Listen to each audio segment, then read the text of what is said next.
I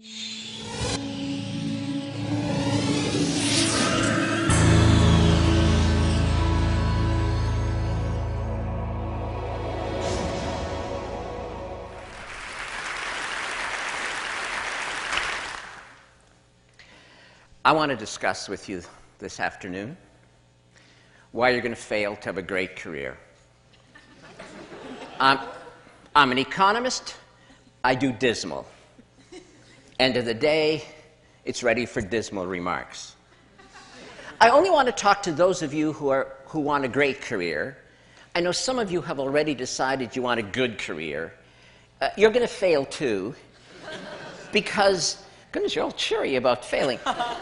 Canadian group, undoubtedly.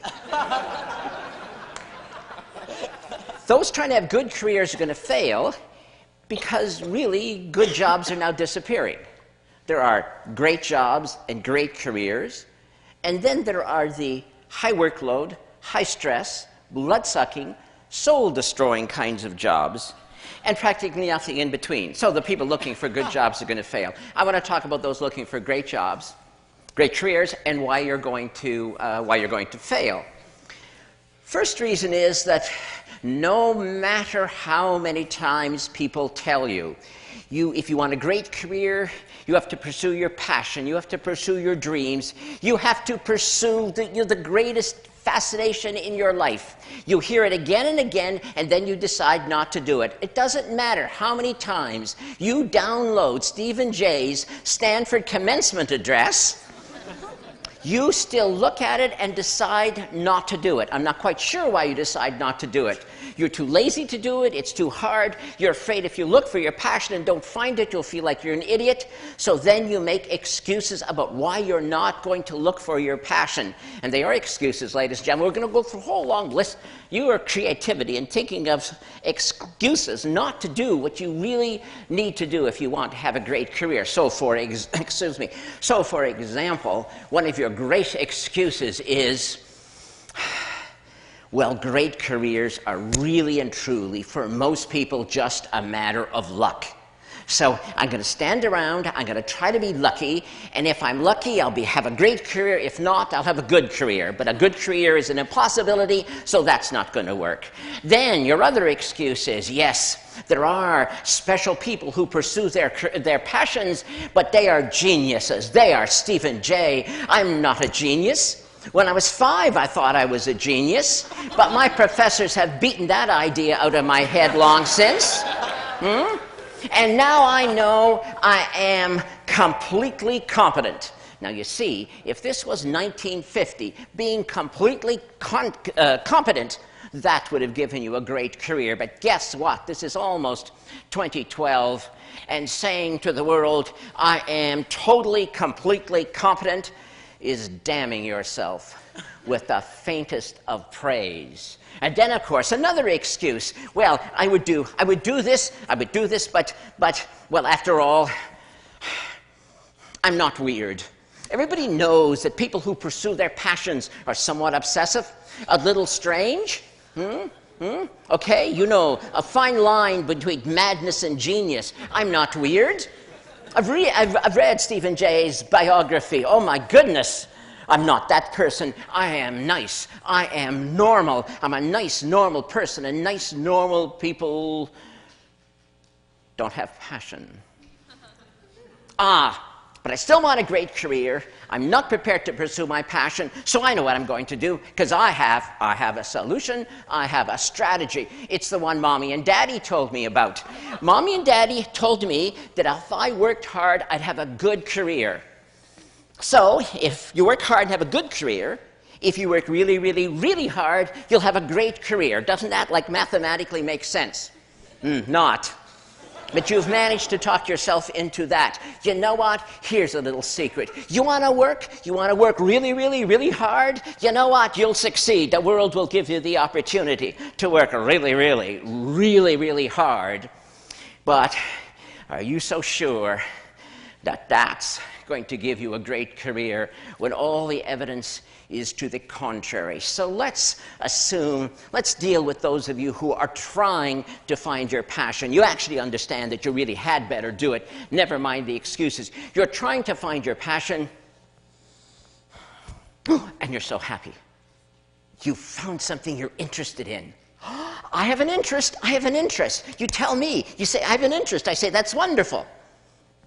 And what are you trying to tell me? Well, I have an interest. I say, do you have a passion? I have an interest, you say. Your interest is compared to what? Well, I'm interested in this. And what about the rest of humanity's activities? I'm not interested in them. You've looked at them all, have you? No, not exactly. Passion is your greatest love. Passion is the thing that will help you create the highest expression of your talent. Passion, interest, it's not the same thing. Are you really going to go to your sweetie and say, marry me? You are interesting. Won't happen. Won't happen, and you will die alone. What you want is passion. It is beyond interest. You need 20 interests. And then one of them might be grab you. One of them might engage you more than anything else. And then you may have found your greatest love in comparison to all the other things that interest you. And that's what passion is. Now, that friend proposed to his sweetie. He was an economically rational person. He said to his sweetie, let us marry. Let us merge our interests. Yes, he did. I love you truly, he said. I love you deeply. I love you more than any other woman I've ever encountered. I love you more than Mary, Jane, Susie, Penelope, Ingrid, Gertrude, Gretel. I was on a German exchange program then. I love you more than All right. She left the room halfway through his enumeration of his love for her. After he got over his surprise at being, turned down, he concluded he'd had a narrow escape from marrying an irrational person. Although he did make a note to himself that the next time he proposed, it was perhaps not necessary to enumerate all of the women he had auditioned for the part. But the point stands. You must look for alternatives so that you find your destiny. Or are you afraid of the word destiny? Does the word destiny scare you? That's what we're talking about. And if you don't find the highest expression of your talent, if you settle for interesting, what the hell ever that means, do you know what will happen at the end of your long life? Your friends and family will be gathered in the cemetery, and there, beside your grave site, will be a tombstone, and inscribed on that tombstone it will say, here lies a distinguished engineer who invented Velcro. But what that tombstone should have said in an alternative lifetime, what it should have said if it was your highest expression of talent, was, here lies the last Nobel laureate in physics, who formulated the grand unified field theory and demonstrated the practicality of warp drive. Velcro indeed. One was a great career. One was a missed opportunity. But then there are some of you, in spite of all these excuses, you will find your passion, and you'll still fail. You're going to fail because you're not going to do it, because you have invented a new excuse. Any excuse to fail to take action.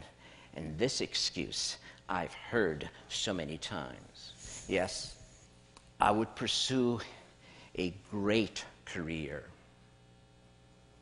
but of value. Human relationships, more than accomplishment. I want to be a great friend. I want to be a great spouse. I want to be a great parent, and I will not sacrifice them on the altar of great accomplishment. What do you want me to say? Now, do you really want me to say now, tell you, really, I swear I don't kick children? Look at the worldview you've given yourself. You're a hero no matter what. And I, by suggesting ever so delicately that you might want a great career, must hate children. I don't hate children. I don't kick them. Yes, there was a little kid wandering through this building when I came here. And no, I didn't kick him. Of course, I had to tell him the building was for adults only and to get out. He mumbled something about his mother, and I told him she'd probably find him outside anyway. Last time I saw him, he was on the stairs crying. What a wimp.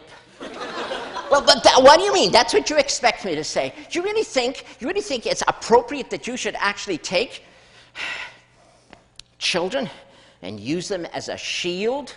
You know what will happen someday? You ideal parent, you. The kid will come to you someday and say, I know what I want to be. I know what I'm going to do with my life. You were so happy. It's the conversation a parent wants to hear because your kid's good at math and you know you're going to like what comes next. Says your kid, I have decided I want to be a magician. I want to perform magic tricks on the stage. And what do you say? You say, that's risky, kid. Might fail, kid. Don't make a lot of money at that, kid. You know, I don't know, kid. You should think about that again, kid. You're so good at math, why don't you? And the kid interrupts you and says, but it is my dream. It is my dream to do this. And what are you going to say? You know what you're going to say? Look, kid, I had a dream once too, but. So how are you going to finish the sentence with your but? But. I had a dream too once, kid, but I was afraid to pursue it. Or are you going to tell him this? I had a dream once, kid, but then you were born.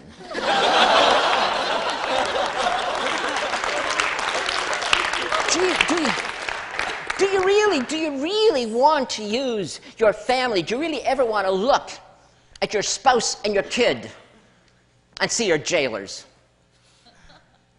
There was something you could have said to your kid when he or she said, I have a dream. You could have said, looked the kid in the face and said, go for it, kid, just like I did. But you won't be able to say that because you didn't. So you can't.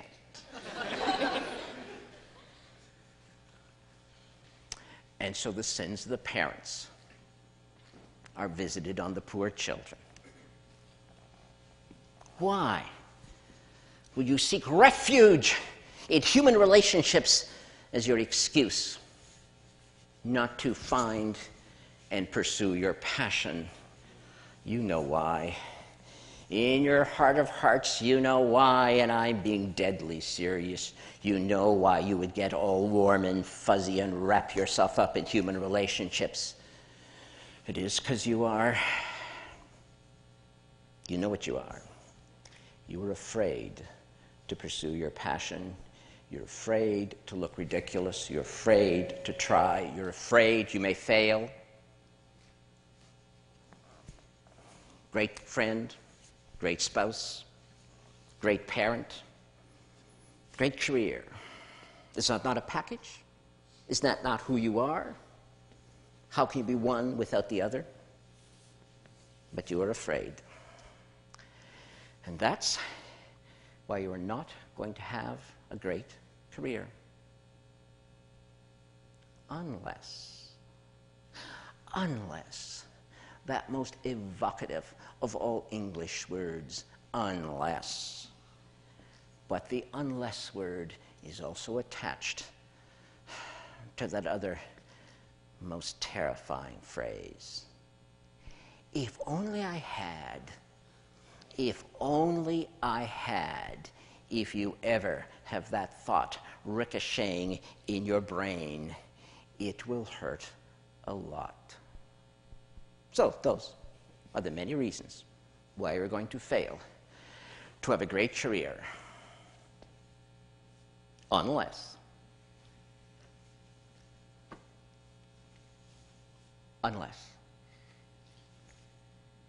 thank you.